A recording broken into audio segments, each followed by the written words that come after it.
sa biyaya mo, kami, Panginoon, ay nandito. Nakakalakad ng may kalayaan, nakakaranas ng iyong pag-ibig, nakakaranas ng iyong biyaya, na dahil sa ginawa mo, Panginoong Yesus.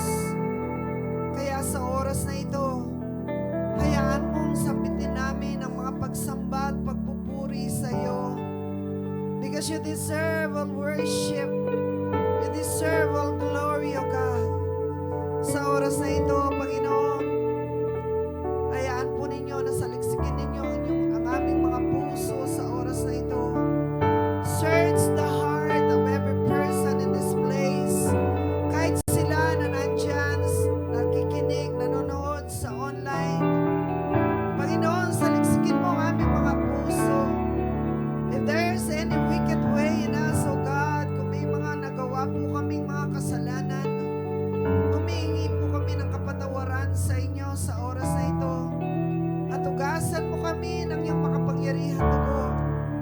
Hayaan niyo po na dumalay ng may kalayaan ng iyong banal na presensya, banal na Espiritu. Holy Spirit, Holy Spirit of God, you are welcome in this place. You are welcome in this place, O God. Have your way, minister to your people, Lord Jesus. Kayo po ang mangusap, kayo ang mag-convict sa mga dapat naming ayusin sa aming mga buhay.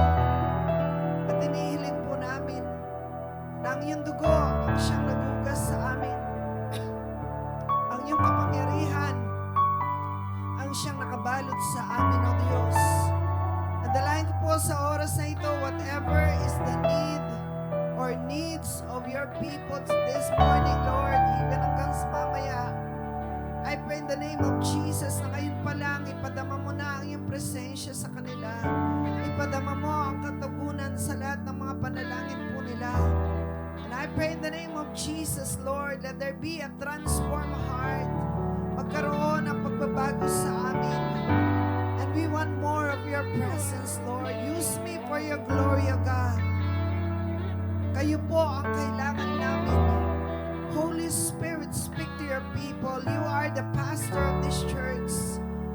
Minister to your people, O Holy Spirit of God. And we give you all the glory and all the honors. In the name of Jesus, we pray. And all God's people will say, Amen and Amen. Pwede po palakpakan muna natin ang Panginoon, yung pinakamalakas. Hallelujah. Okay, sige po, pwede na tayong makaupo. Pwede bang batiin natin ang ating katabi ng magandang umaga sa iyo? Sino pong nagagalak na kayo ngayon ay nandito, magsabi ng malakas na Amen? Salamat po sa Diyos, malakas tayo. Amen? Salamat sa Diyos, buhay tayo. Salamat sa Panginoon at kasama natin ang ating pamilya, worshiping the Lord with one heart. So sa mga pong ito, ang topic po natin, paki-plus po yung aking PowerPoint. Ang title ng ating mensahe ng Diyos is Experiencing the Manifest Presence of God. Meron po akong isang tanong sa inyo. Ano po ang gusto ninyong regalo ngayong Pasko? Sino nangangailangan ng mga material things dito? Amen. Bahay, lote. Ano po? Lahat ng mga pangangailangan ay nandiyan. Ano? But then, what is the best kind of gift that you want for Christmas? Alam po nyo, ang pinaka-best na regalong pwede nating tanggapin ngayong Pasko ay walang iba kundi number 1, ang kaligtasan natin ng ating mga kaluluwa. Can I hear an amen? Hindi mo ito kayang ikumpira sa mga material na bagay. Sa ating pagsi-celebrate this Christmas, ang inaalala po natin ay ang kapanganakan ng ating tagapagligtas. Na ito ang umpisa na para siya ay mabuhay dito sa mundo at para siya ay kusang loob na namatay para tayo ay ligtas sa ating mga kasalanan. Hindi po, dapat po yung mindset natin, Christmas is not only about gift giving. It is about receiving the greatest gift, who is our Lord Jesus Christ. Amen. Hindi ibig sabihin na wala kang bagong damit, wala kang budget ngayong Pasko ay hindi ka na magpapasalamat dahil sa pagsilang ng ating Panginoon, because that is the greatest thing that we should do this Christmas. Kung minsan po, ang kaabalahan natin ngayong Pasko, yung pagdiriwang ng mga reunion, ng mga parties, Christmas parties, pamimili ng mga regalo, paghanda ng mga pagkain ngayong Pasko. We are so busy with so many things na si Kristo ay nawawala na po sa celebration. Now remember, Jesus is the reason for the season. Sabihin mo sa katabi mo, si Jesus ang dahilan ng Pasko. Amen. So sa atin po, ang pagse-celebrate natin ng Pasko is about realizing and giving thanks to our Father for sending Jesus, His Son, na kung saan ay mararanasan natin yung presensya ng Diyos araw-araw sa ating mga buhay. We can celebrate the birthday of Christ kahit na November, kahit January. It is not about the date. It is about the event na nangyari noong araw ng Pasko. Nagkakaintindihan po ba tayo, church? So it is about the event. Ano bang nangyari? It is about the birth of our Lord Jesus Christ. Now God is looking for seekers of His presence. Ang sabi po sa Psalm 14, basahin po natin yung verse. Ang sabi niya, the fool says in his heart, there is no God. They are corrupt. Their deeds are vile. There is no one who does good. Verse 2, the Lord looks down from heaven and all mankind to see if there are any who understand, any who seek God. So sa atin po, ang pangangailangan natin bilang mga anak ng Diyos, we want more of God. Sino pong naniniwala na mas kailangan natin ang Diyos sa ating mga buhay? Magsabi ng amen. Ang hinahanap po ng Panginoon during the Old Testament time and even during the New Testament time are people who seek God. Mga taong hinahanap, number one, ang presensya ng Diyos. Now, you cannot have, remember this, kung wala po ang presensya ng Diyos, ay wala rin tayo, because it is the presence of God that makes us somebody. Ano? Kung wala ang presensya ng Diyos sa ating mga buhay, ay wala po tayong karapatan na mag-boast ng anuman sa mundong ito, because it is only God who can give everything. Now, there are three aspects of the presence of God. Meron pong tatlong aspeto ang presensya ng Diyos. No?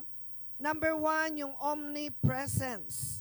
Ibig sabihin po ng omnipresence, God is always there. We might not realize it. David asked the question, where can I go from your presence? Saan ba ako pwedeng at magtago sa iyo, Panginoon? Alam niyo po ba na wala tayong pwedeng lugar na puntahan na makakapagtago tayo sa Diyos?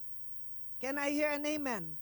One of the quality of God is that God is omnipresence. Ibig sabihin, kahit saan, nandoon ang presensya ng Diyos. Kaya hindi po tayo pwedeng magtago. Lalo na kapag gumagawa tayo ng mga kasalanan, ang akala natin ikaw lang ang nakakaalam. Kapatid, tandaan mo na kahit saan ka pamunta, nandoon yung presensya ng Diyos, because God is omnipresence. Number two, the personal presence of God. God is living on the inside of us. We are the temples of God, and He lives in us. The moment that you accept Jesus as the Lord of your life, ang presensya po ng banal na Espiritu ang siyang pumapasok sa atin at dito na siya sa mga katawan natin nananahan. So if God is present everywhere, meron din po siyang tirahan at tayo po yun. Ang sabi sa 1 Corinthians chapter 6 verse 19 to 20, do you not know that your bodies are temples of the Holy Spirit who is in you? Sabihin po natin, who is in me?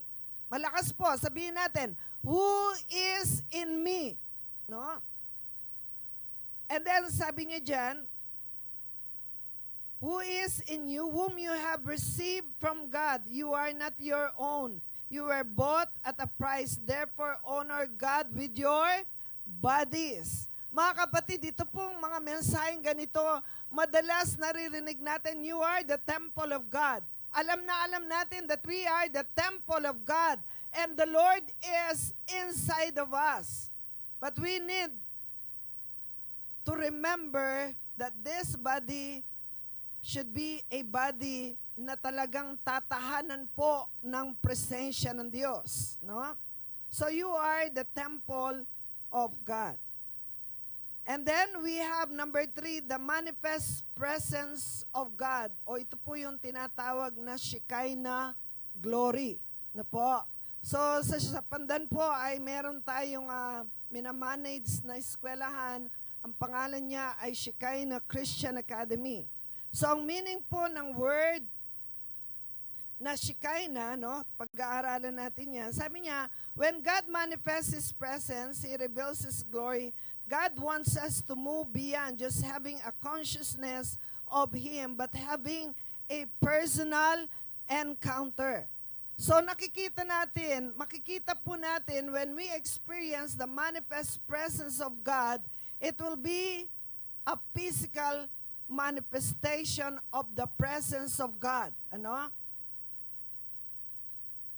Sabi niya sa next slide, you will not find the word Shekinah glory in the Bible. Wala pong definite na nakalagay sa Biblia ng Shekinah glory, but God's abiding presence and glory can be seen throughout His word.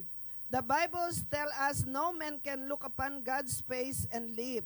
But many accounts speak about a manifestation of God's presence. Ano po?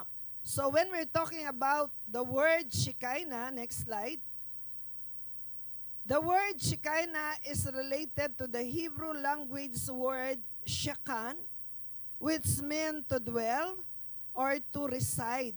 Siya ay nananahan sa Tagalog po, with the added emphasis of being a permanent resident in a community. In the Bible, this displays of God's dwelling among human beings is described as His glory. So yung word pong Shekinah is a Hebrew word from the word Shekan, which means to dwell or manahan. Ano? Mag-stay ang presensya. So Shekinah is the manifest. When we say the word manifest, it means obvious. Obvious bang nakikita si Lord sa buhay po natin? No? So it is also means that evident, the presence and glory of God. So whenever God reveals Himself visibly, though He Himself is invisible. So, ang goal po natin for the year 2024, kasi ilang araw na lang po magtatapos na ang 2023, ang isa sa mga goal po natin for 2023 ay yung pamilya natin, lahat ay maborn again. Sino pong nagdi-desire na lahat ng members ng family ay makakilala sa Panginoon? Magsabi ng amen. We want every members of the family na makakilala sila sa Panginoon.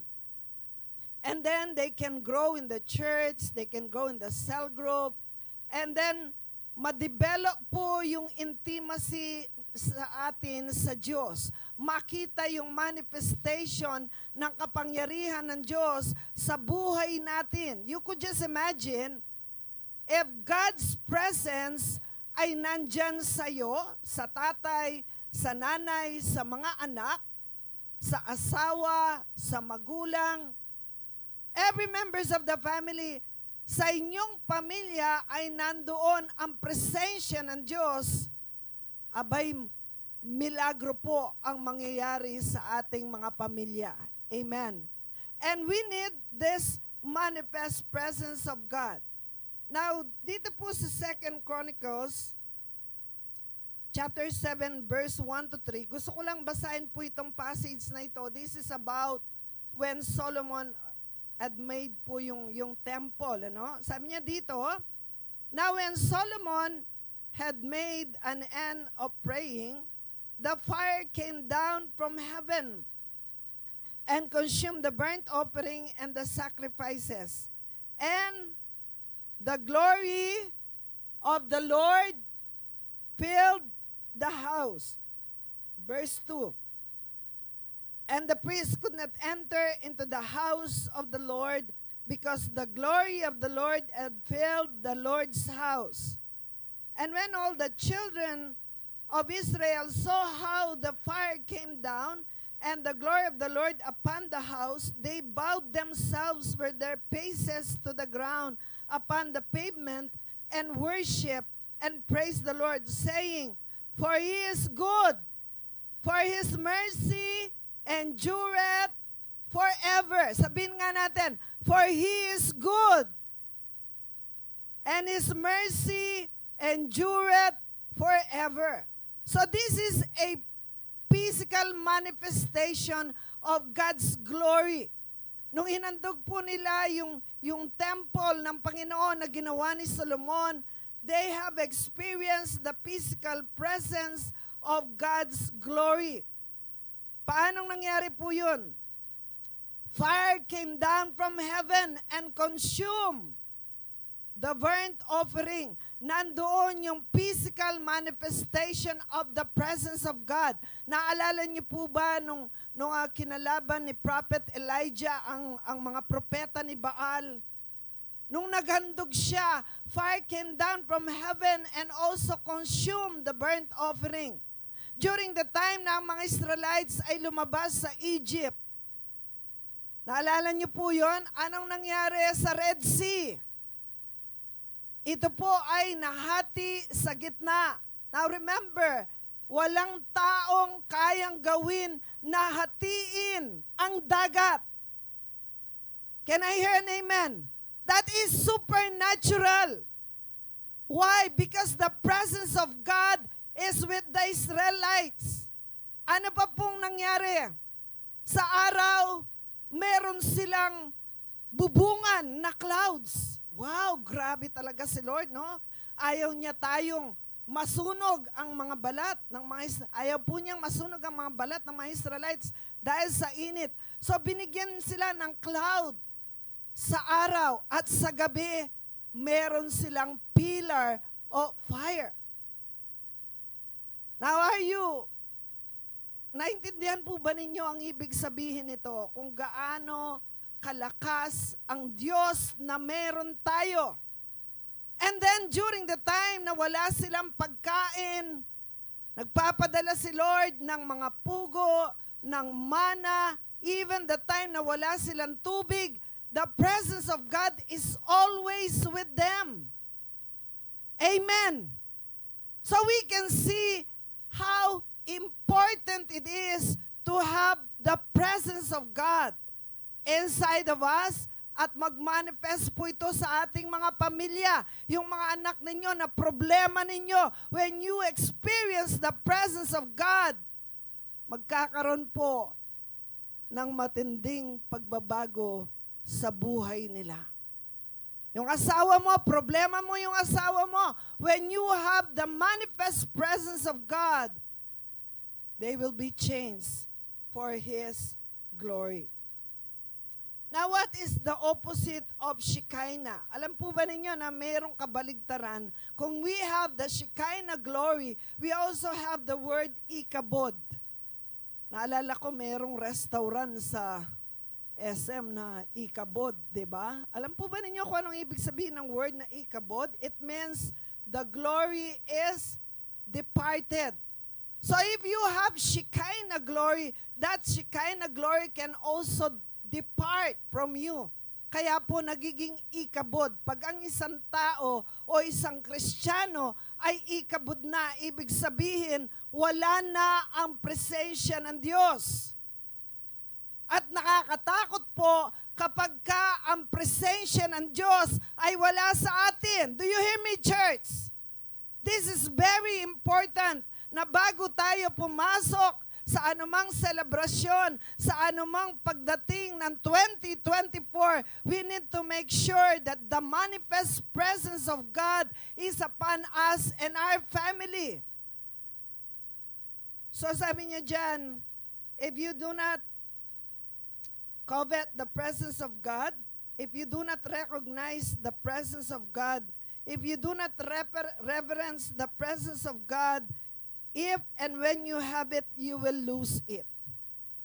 That's why napakahalaga na naintindihan po natin na ang glory ng Diyos na ating tatanggapin ngayon. Amen. It should not be lost. Hindi siya dapat mawala. Sabi sa 1 Samuel chapter 4 verse 21, and she named the child Ikabod. Samahan niyo po ako para naririnig ko kung nagbabasa kayo. 1 Samuel chapter 4 verse 21, and she named the child Ikabod, saying, the glory is departed from Israel because the ark of God was taken, and because of her father-in-law and her husband. And she said, the glory is departed from Israel, for the ark of God is taken. So pag nawala po ang Diyos sa buhay natin, the ark symbolizes the presence of God. Yung senaryo po kasi dito, yung time na pinanganak si Ikabod ay merong gera, at natalo po ang mga Israelites sa karoon ng maraming namatay, and then yung ark of God ay kinuha sa mga Israelites. So doon po pag nakikipag-battle ang bansang Israel, they always carry with them the ark of God because it symbolizes the presence of God. Ano po? Ano po bang nangyayari kapag na-experience natin ang manifest presence of God? 10 po ito, mabilis lang ito so I can go to my main points. What happens when we experience the manifest presence of God? Number one, ano po siya? God will change us. It changes our motives, yung motibo mo, yung attitude mo, yung behavior mo in a way that otherwise would never have happened.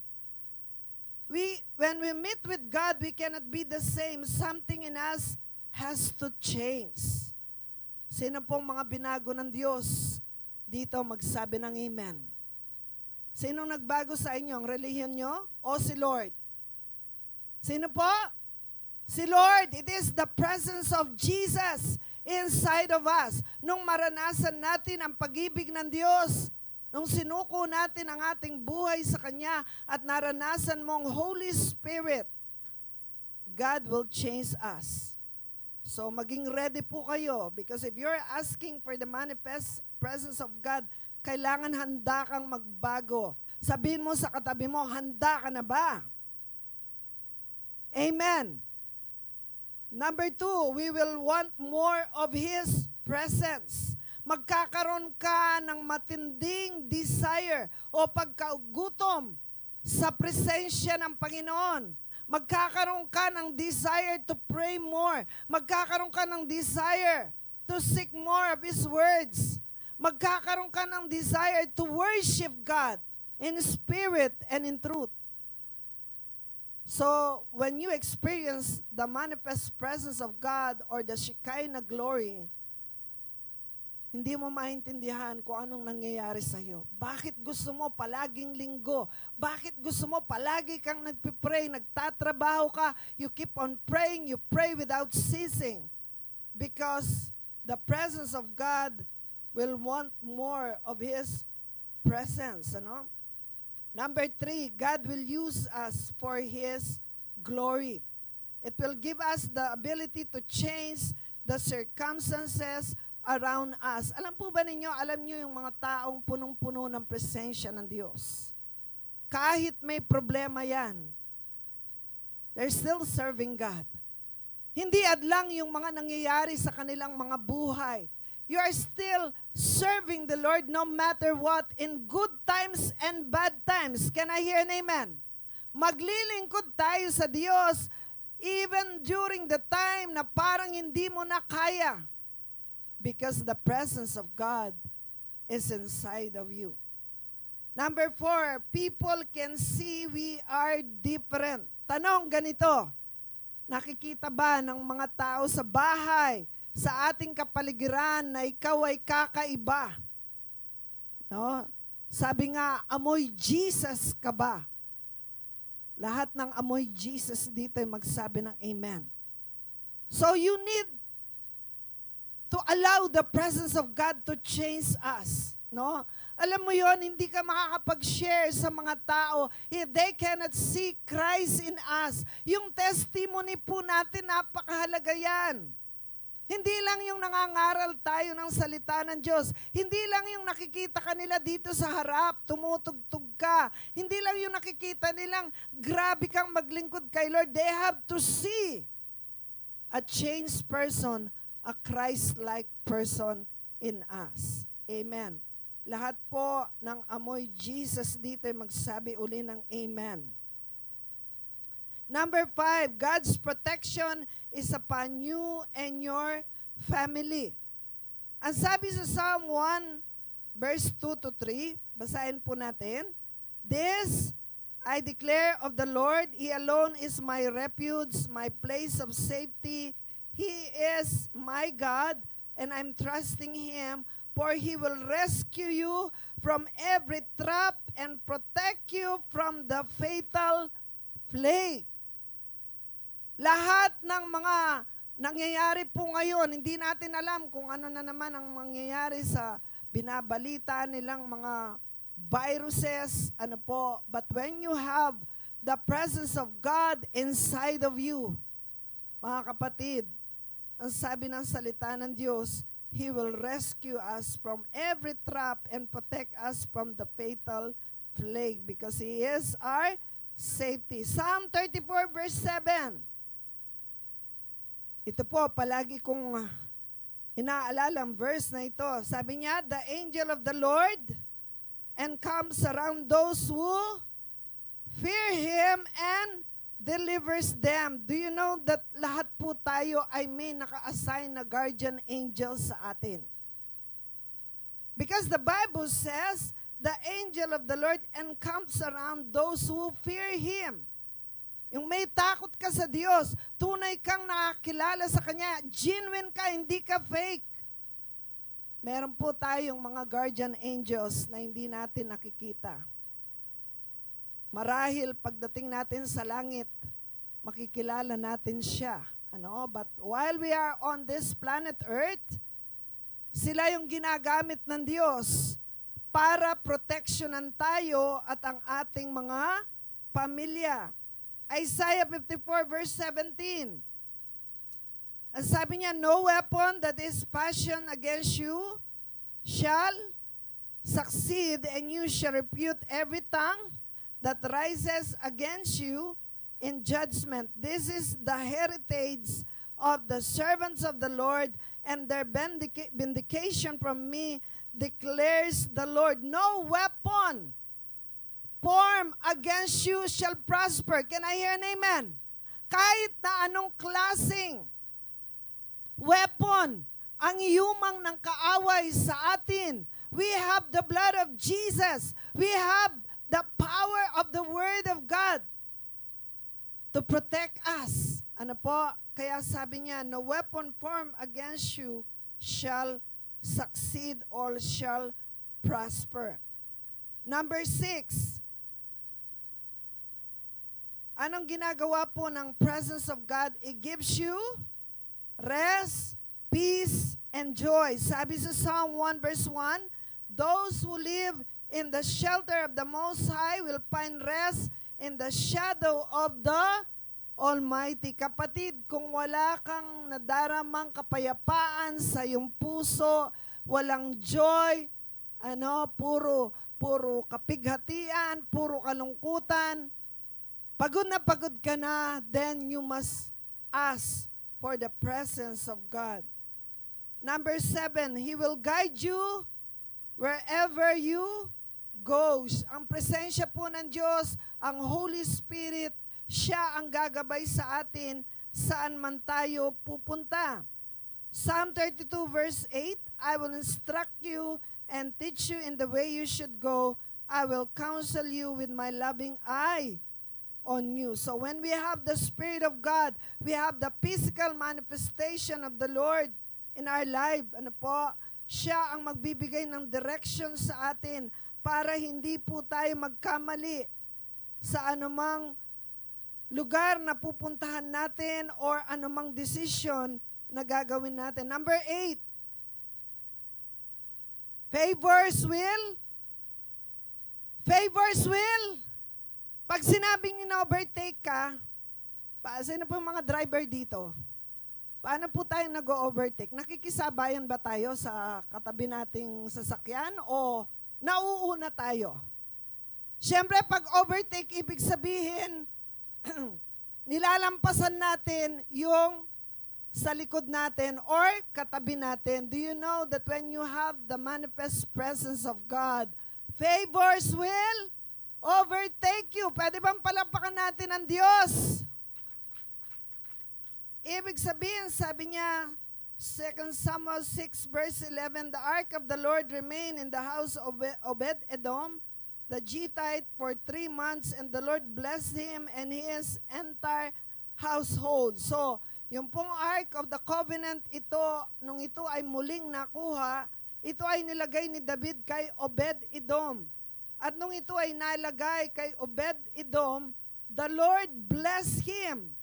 Sino pang kasama? And his entire household. So, dumaloy po yung pagpapala sa buong 3 months. Kaya ang ginawa ni David, kinuha niya uli yung ark at dinala na sa Jerusalem, sa temple of God. Because when the presence of God is inside us, is inside your family, favors will overtake you.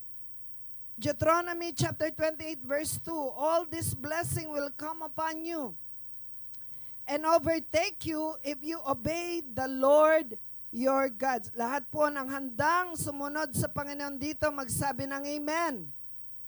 Because the blessing will come upon you.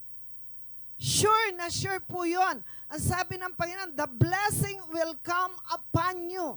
Hindi lang dadaloy sa atin, but it will overtake us. Ibig sabihin, wala ka pa doon, nandun na yung blessing mo. No?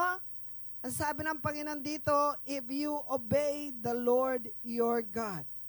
And then number 9, you become more than a conqueror. Ibig sabihin po ng more than a conqueror, higit ka pa sa mananagumpay. Romans 8 verse 37, no, in all these things, we are more than conquerors through Him who love us. Nagiging more than conqueror po tayo because of the presence of God inside of us. The manifest presence. Kaya mga kapatid, palapit ng palapit ang 2024. Hindi ko po alam kung anong naging karanasan natin for the year 2023. But one thing for sure, kahit ano pang harapin natin sa darating na panahon, mawawala ang takot sa atin. Can I hear an amen? Fear has no place in us because we have the power of God inside of us. Kaya ang sabi ng Panginoon, you can become more than conquerors. Ibig sabihin, may pagsubok, may battle, nasa isip mo, panalo na ako. Amen. Panalo na ako kasi pinanalo na ako ng Panginoong Yesus. Pwede bang palakpakan natin ang ating Panginoong Yesu Kristo? And then number 10, you are empowered to serve God. Sabi sa Acts chapter 1 verse 8, basahin niyo po sabay-sabay. But you will receive power when the Holy Spirit comes on you, and you will be my witnesses in Jerusalem, in all Judea and Samaria, and to the ends of the earth. Mga kapatid, lahat ng gusto nating paglilingkod sa Panginoon, lalo na po sa ating nalalapit na 90 days challenge, magwi-win souls po tayo. Ang sabi ni Pastor, kahit isa lang. Amen. Kahit isa lang, but more than one is much better. Pero kahit isa lang, kung di mo kaya ng higit sa isa, you can do it by the power of the Holy Spirit in us. Kaya sabi niya dito, you will be empowered to serve God. Alam po niyo ang pinaka-best na regalong pwede nating ibigay kay Lord ngayong Pasko? Ano po ang palagay niyong pwedeng pinaka-the best na regalong pwede nating ibigay kay Lord? Ano po uli? Souls, yes. Mga kaluluwa na minamahal ng Panginoon. Ang sabi ng Bible, kaya po nadidelay ang pagdating ni Lord. Ayaw niya ang sino man ay mapahamak. Kaya He keeps on calling the people. Tinatawag niya ang lahat ng tao sa mundo na makakilala sa Kanya. At kapatid, ikaw at ako ang gagamitin ng Panginoon para ipahayag ang Kanyang salita. Amen? Lahat po ng may bibig dito magsabi ng amen. Lahat ng may dila dito magsabi ng praise the Lord. So may dila ka, may bibig ka, ikaw ang gagamitin ni Lord. Amen. Pwede bang palapakan muli natin ang Panginoon? Ang sabi po sa Revelation 12:11, and they overcame him by the blood of the Lamb and by the word of their testimony, and they loved not their lives unto death. Mga kapatid, if we have the presence of God, we can overcome all the works of the enemy. And we have the weapon, the blood of Jesus. When we apply the blood of Jesus sa atin, alam po nyo, we are more than conquerors through Christ. So how to experience the manifest presence of God? Number 1, you must be a clean vessel. Repent and accept Jesus as Lord and Savior. Sabi sa 2 Timothy chapter 2 verse 19 to 21, nevertheless, God's solid foundation is stand firm, sealed with this inscription. The Lord knows who are His. Kilala ng Panginoon kung sino sa Kanya. And everyone who confesses the name of the Lord must turn away from wickedness. So lahat po ng mga anak ng Diyos dapat tumatalikod na sa kasalanan. Verse 20, in a large house there are articles not only of gold and silver but also of wood and clay. Some are for special purposes and some for common use. Those who cleanse themselves from the latter will be instrument for special purposes, made holy, useful to the master, and prepared to do any good work. Verse 21, those who cleanse themselves from the latter. Okay, nasa ano na po tayo? Verse 22 na pala tayo. Flee the evil desires of your youth and pursue righteousness, faith, love, and peace, along with those who call on the Lord out of a pure heart. Matthew 5 verse 8. Basahin niyo pong malakas. Isa pa.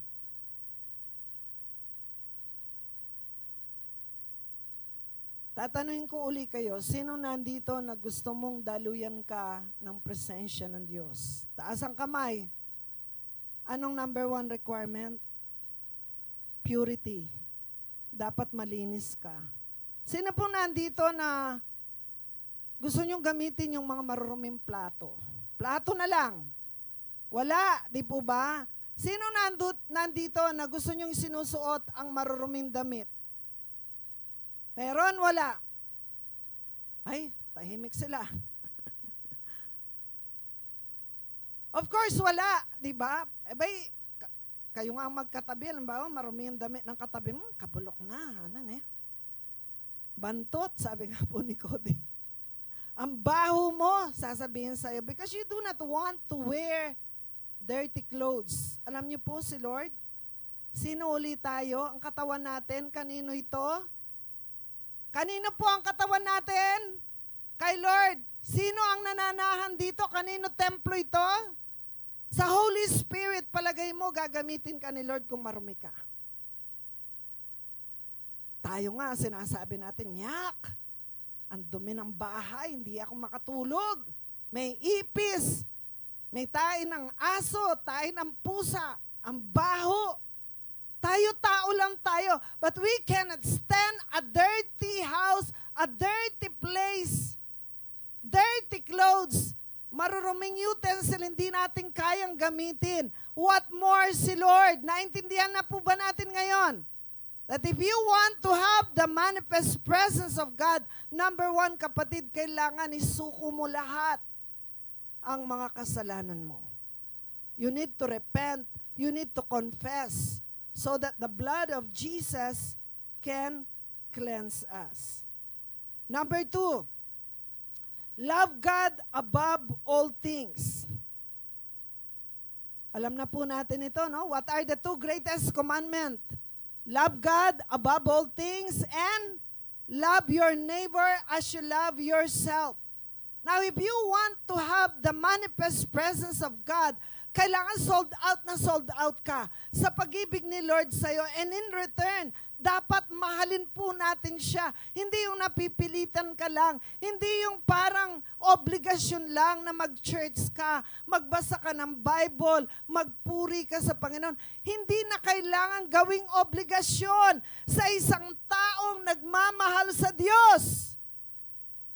It becomes natural. Can I hear an amen? Kayo pong may mga asawa dito, kinakailangan ka pa bang sabihan na, alam mo, darling, dapat mahalin mo ko. Mahalin mo naman ako, please naman.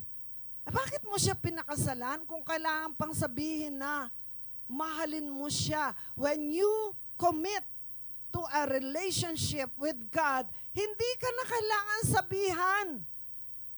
Kaya po ang hirap sa atin, hindi tayo nagbabasa ng Bible.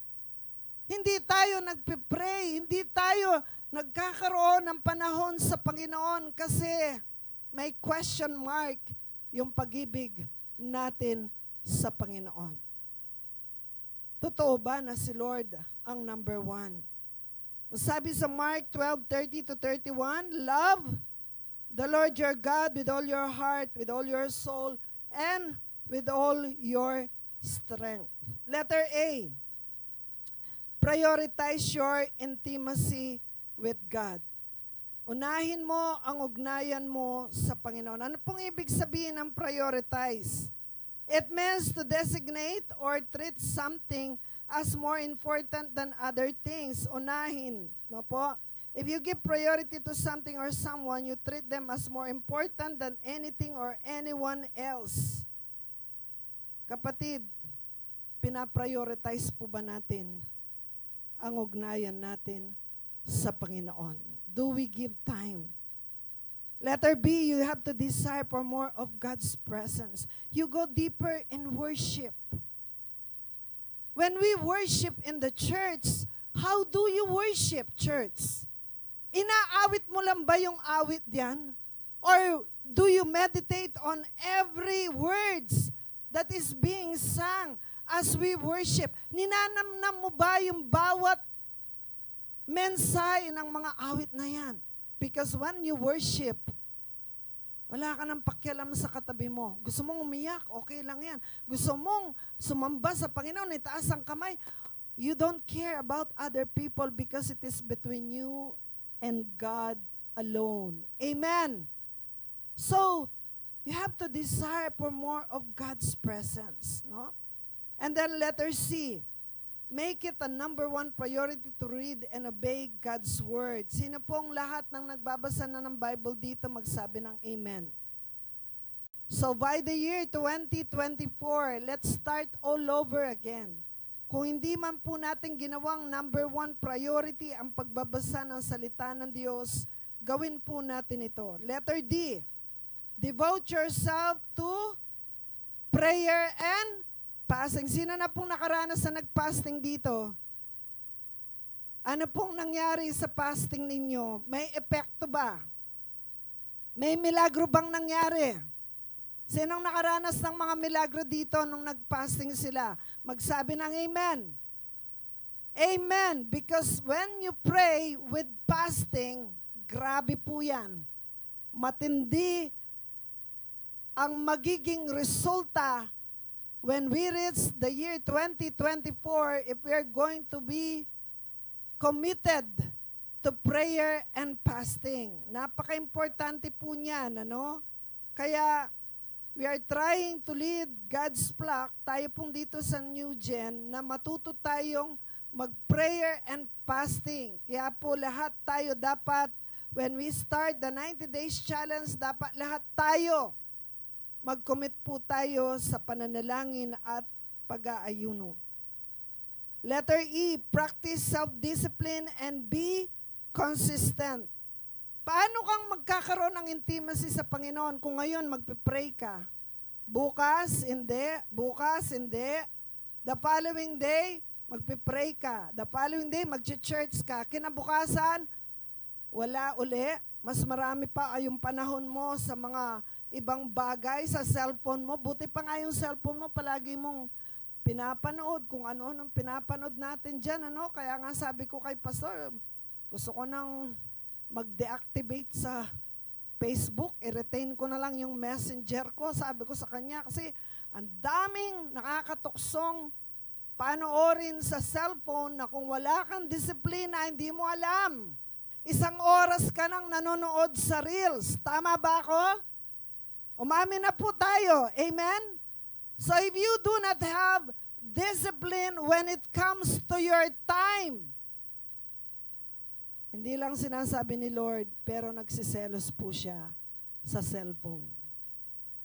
Mas marami kang panahon, nanonood, no? Mas marami kang panahon pa nga sa mga games no? Mas marami tayong panahon sa pagne-Netflix, panonood sa Netflix and everything. Pero kay Lord, paghihiga ka na lang, Lord, thank you. Protect me in Jesus' name. Ganon na. Umamin po tayo. Totoo din, di ba? Tapos pagod na pagod tayo the whole day kasi ang dami natin binigay na oras sa trabaho. Pero yung oras sa Panginoon, kailangan po natin ng disiplina. No? So we need to practice discipline and be consistent.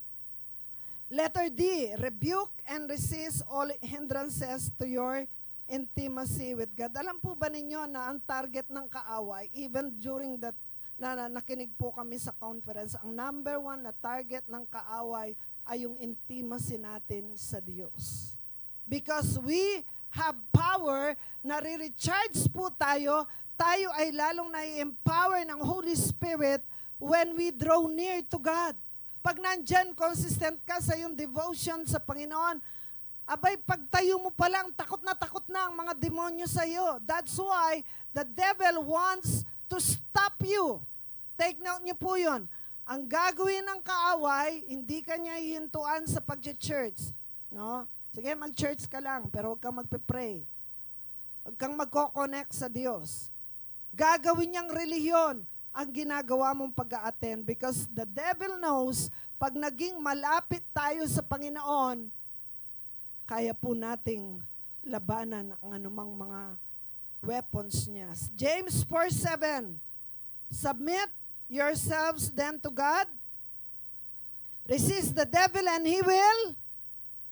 Resist the devil and he will flee from you. I-rebuke po natin. Ako, nire-rebuke ko yung mga ginagawa niyang pagadlang sa akin Kasi alam na alam ng kaaway, pagbabad ka sa presensya ng Diyos, you are so powerful by the Holy Spirit.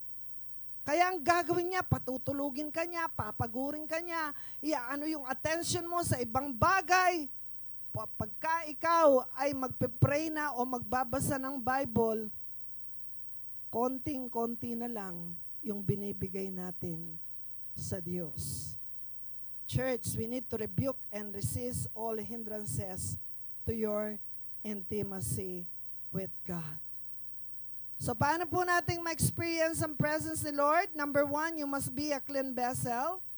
Number 2, you must love God above all things. And then number 3, be humble. Open your home to God's presence. Admit you need His presence. Naalala niyo po yung sinabi ko kanina about Obed-Edom. Binuksan niya yung kanyang tahanan sa Ark of God. And then, nakikita nila. Hindi lang niya sinasabi, talagang nakikita nila yung pagpapala ay dumadaloy sa kanilang buong sambahayan. Why? Because they have opened their house to the presence of God. Mga kapatid, gusto niyo ba ng presence ni Lord sa tahanan ninyo? Then open your house for care group. Mag-invite kayo. Gusto ko pong magkaroon ng care group or cell group sa tahanan ko. You open it up. Huwag niyong iisipin, ay kasi po wala kaming handa. Hindi pinag-uusapan ang handa sa pagkakaroon ng presensya ni Lord. Amen. When you have allow your house, nadaluyan yan ng salita ng Diyos, ng presensya ng Panginoon, paniwalaan niyo po ko, pagpapalain kayo ng Diyos. Amen. Huwag niyong iaano po ang presence ni Lord. Huwag niyong isasantabi. Pag sinabihan ka, sis, sa'yo yung cell group next week, ay ayoko po, wala akong time. Ay di wala kang time, di wala rin time si Lord sa'yo. Gusto mo yon? Wala kang time eh. So, wala rin pong time ang blessing ng Panginoon. Lahat ng handang magbukas ng kanilang tahanan dito para sa presensya ni Lord, magsabi ng Amen. You need to open your house to God's presence. And then lastly, hear and obey the conviction of the Holy Spirit. Mga kapatid, when we have the manifest presence of God, it is all about the Holy Spirit na dadaloy, kikilos, mga milagro yung mangyayari, yung mga may cancer, anumang klaseng sakit ay nagkakaroon ng healing. Yung mga problema ninyo, nagkakaroon ng katugunan. Yung mga wala pang anak, ang tagal nang nagsasama, nagkakaroon sila ng anak. Miracles can happen. Amen. If you will allow the presence of God, we need to invite the presence of the Holy Spirit. And then reminder po, letter A, do not grieve the Holy Spirit. Mga kapatid, when we grieve the Holy Spirit, sabi niya, letter A, do not grieve the Holy Spirit. To grieve means to make sad or sorrowful. It means to cause sorrow, pain, or distress. Kapag ka kinoconvict ka ng Holy Spirit and you are not obeying, nalulungkot po ang banal na Spirito.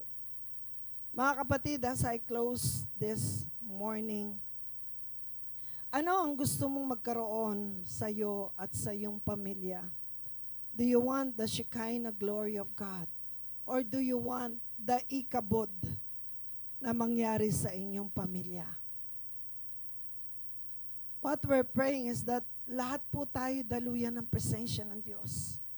Gawin mong sisidlan ng presensya ng Diyos ang bahay mo, ang tahanan mo, so that your whole family will be born again, will come to know the Lord as their Savior and Master. Kinakailangan na manatili po tayong malinis. No? And we have to listen to the conviction of the Holy Spirit. Tayo pong lahat ay umuko, tayo manalangin. Thank you, Jesus. Thank you, Holy Spirit. Hallelujah. Sa umagang ito, mga kapatid, kumusta ang presensya ng Diyos sa buhay mo? Nandyan pa ba? O baka ikabod ka na? Hindi naman kasi nakikita yan. people cannot see that ikabod ka na. Pero si Lord, walang may tatago sa Kanya. We cannot hide anything from God. Pero ikaw, alam mo, hindi mo maitatago yung nararamdaman mo sa oras na ito. Nakikita mo sa sitwasyon ng iyong buhay na parang ang layo-layo ng Panginoon sa iyo dahil inayaan mong maging ikabud ka na. But right now, the Lord is talking to your heart. Kinakausap ka ng Panginoon. Sinasabi niya sa iyo, anak, hindi pa huli ang lahat. Sinasabi ng Panginoon, anak, mahal kita. Alam ko, marami kang pagkakamali. Pero lumapit ka lang kay Jesus. The Lord is going to start all over again. He knows our frame. Alam niya kung saan tayo mahina. Alam niya kung saan tayo nahuhulog sa pagkakasala. Kaya, no wonder, presensya ng Diyos. Napakanipis ng presensya ni Lord sa buhay mo. You cannot do the works of God. Ni mag-share, hindi ka makapag-share. Takot na takot ka. But when you have the Spirit of God working in you, when you have the manifest presence of God working in you, kapatid, hindi yung posible na magpagamit tayo sa Panginoon. Sa oras na ito, pwede po bang makipag-ugnayan tayo sa Diyos? Come on, talk to the Lord. Ano ang kailangan ayusin sa iyo? What is wrong with you? Anong problema mo? Ano ang diferensya mo? Sabihin mo yan sa Panginoon. Come on. Just be honest. Maging tapat lang po tayo. Maging honest po tayo sa ating nararamdaman. Maging honest tayo sa nakikita nating sitwasyon sa ating buhay. And I want you to surrender it to the Lord right now. Come on, as we pray. Just talk to your Father in heaven. Kausapin mo si Lord.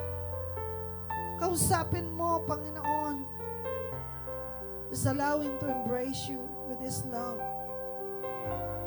At kung ikaw ay nandito sa kauna-unahang pagkakataon, habang ang lahat ay nakayukot na nanalangin, I want you to experience the omnipresence of God, the physical presence of God, and the manifest presence of God.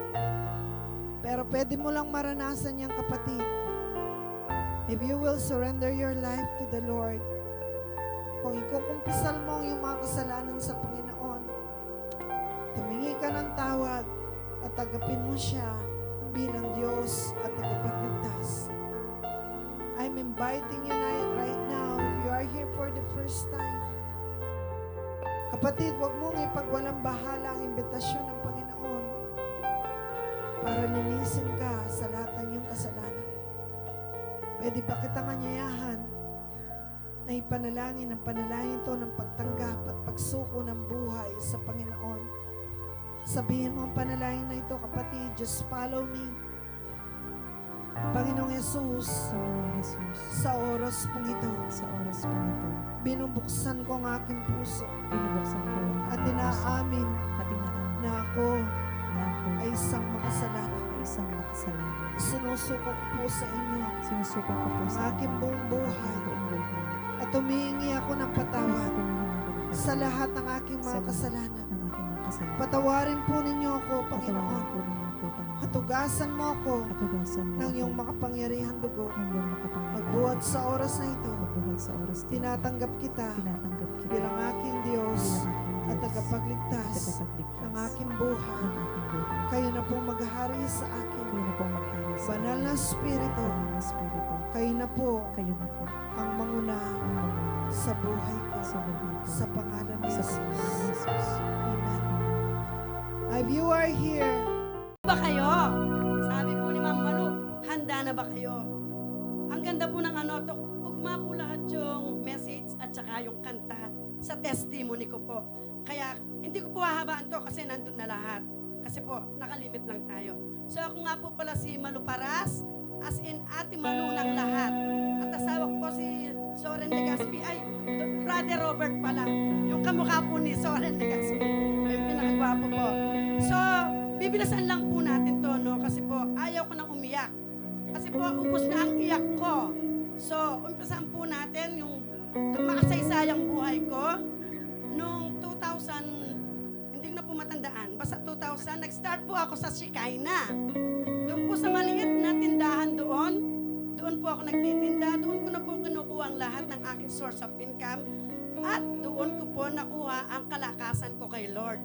So, dahil nandun po ako, inabsorb ko po ang lahat ng nandoon sa church. Inabsorb ko po yung kung anong mayroon doon. Yung lahat ng ministry po kasi nandun na ako kasi po dahil sobrang sip-sip po ako kay Lord. Ayun, lahat po ng ministry pinasukan ko. Nag-backup singer din po ako dito. Nag-backup singer po kahit Bonnie Tyler ang boses ko. Tapos po, naging cook po ako sa EGR. So, yung mga naunang nag-EGR po ako yung naging cook nila noon. At isa po ako naging beautification ng church. Kahit po kahit po hindi nyo nalalaman noon, kahit walang nakakakita, ako po yung tagalaban ng kurtina at tagalagay nung yung cross na kulay red doon. Ako po yung tagalaba doon. Hindi po alam nila pastor yan at kung sino man. So, sobrang sip-sip ko po talaga kay Lord dahil nakuha ko po ang vision ng church at na first love po talaga ako kay Lord. So, dahil na first love ko po kay Lord, ang sobrang ko po sa church nakita ko po ang pangangailangan ng church, which is yung, financial. So, hindi po ako naging masaya sa pagkaka-involve ko po sa ministry. Hiningi ko po kay Lord na, Lord, I want to bless my church. Pero, paano po i-bless ang church namin, Lord? Paano po ako magbibigay? Kung sa maliit na tindahan lang na to, kulang pa sa akin. Paano po ako makakapagbigay or tutulong sa pangangailangan ng church namin? So sa madaling salita po, dahil si Lord po, super love ako kasi first love ko po siya Nakuha ko po yung ko niya, dahil na first love ako sa kanya. So sinagot po niya ako agad. Siyempre po, dahil first love ko siya, first love niya rin ako. Sinagot po ako dyan. Sa madaling salita po, yung maliit na kantin po, napunta po ako sa Clark. 3 malalaking kumpanya po ang hawak ko sa Clark. So, hindi ko babanggitan yan, yung malalaking Clark, hotel sa Clark na hawakan ko po. Sobrang dami pong taong pinapakain namin doon. At saka 2 kumpanyang sikat sa Clark. So, yun po, naging mabilis po ang aming pag-angat sa financial. Nabili ko po ang lahat ng aking kailangan at nag-pray po ako kay Lord na bigyan kami ng sariling bahay. At hindi po ako nabigo kay Lord, binigyan po ako ng sariling bahay. Binigyan po ako ng mga bagong sasakyan. Yun po, no? So, napakabilis lang po ng pangyayari. Kasi nga po, dahil binigay ko po ang todo-todo kay Lord At nakikita naman po niya talaga yung desire ng puso ko. Ayan po, nag-Singapore po kami dyan. Ano lang po yan? Week lang po ang pagitan. Nag-Singapore po kami, nag-Hong Kong, nag-Boracay, at marami pa pong ibang lugar dito sa Pilipinas ang napuntahan namin. So, nag-enjoy po ako.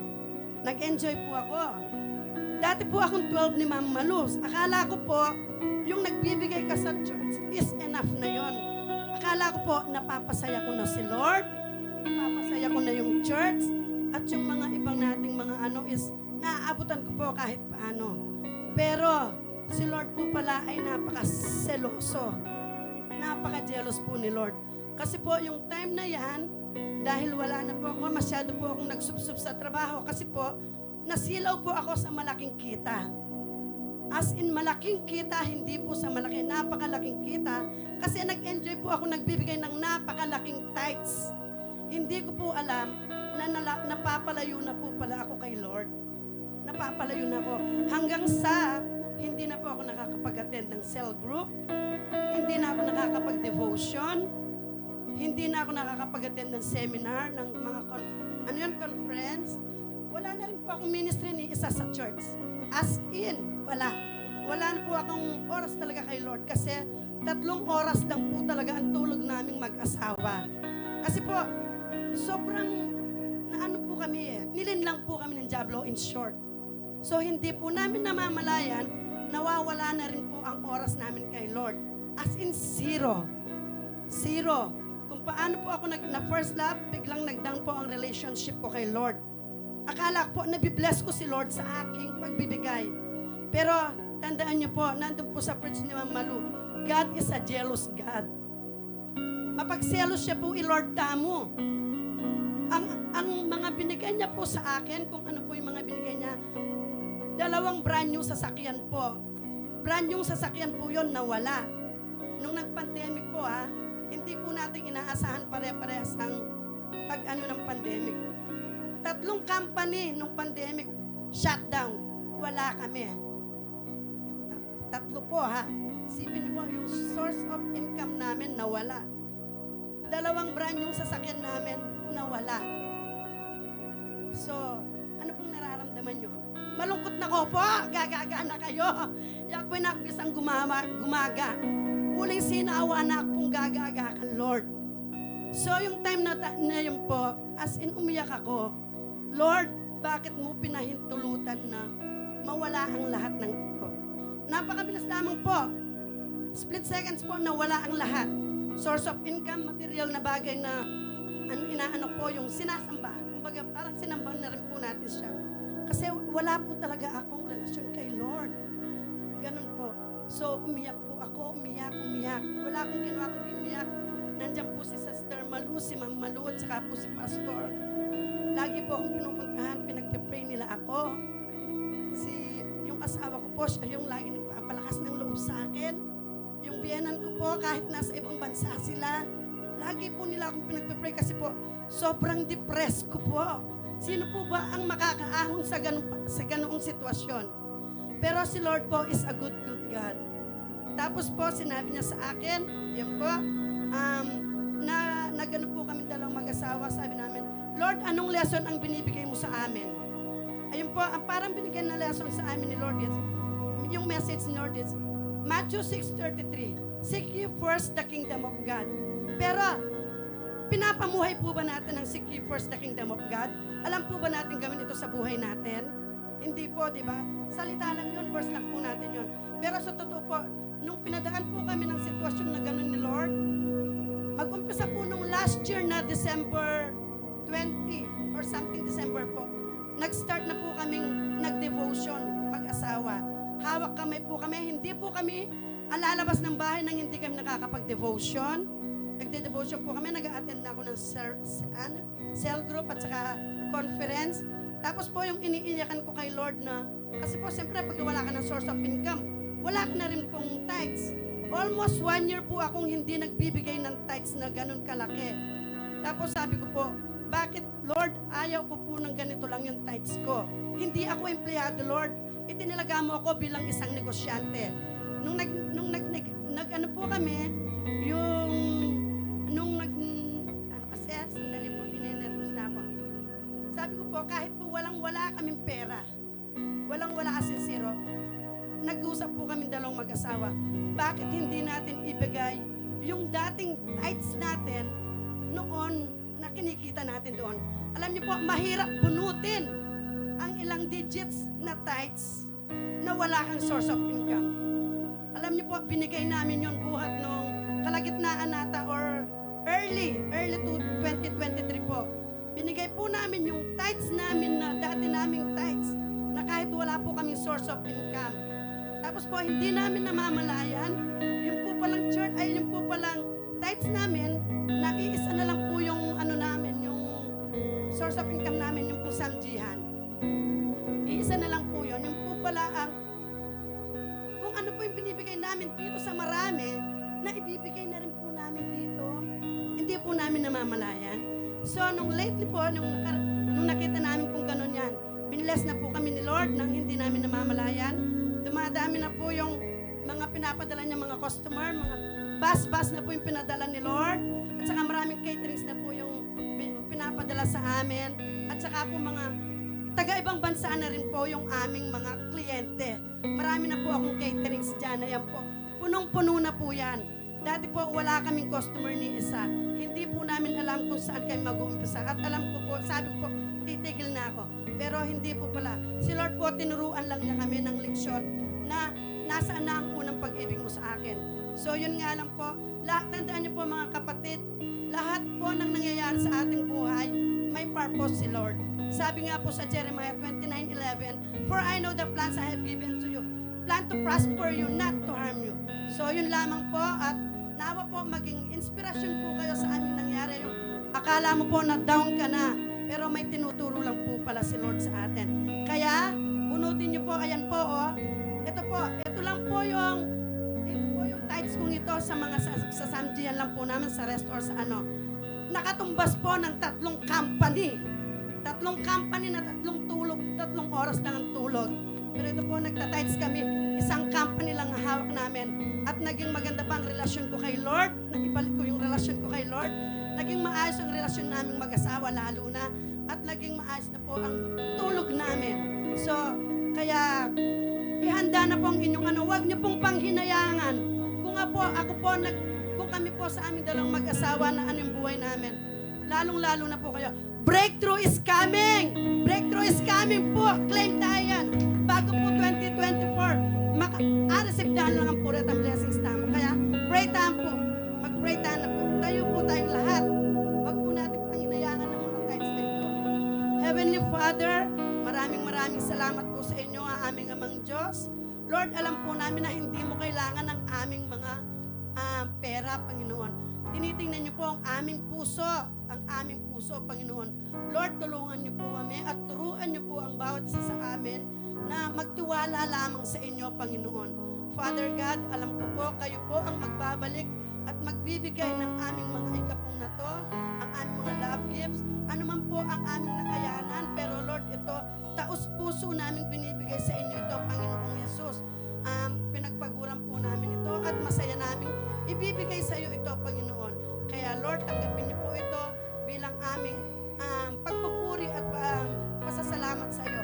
And Lord, right now, pinagpipray ko po sa inyo ang bawat isa sa amin, ang mga negosyante, Lord, na nangangailangan ng iyong pagpapala. I-bless niyo po ang bawat estudyante, negosyante, mga workers, at lahat, Panginoon. Alam po namin kapag sa iyo kami lumapit, Panginoon, hindi kami mawawala.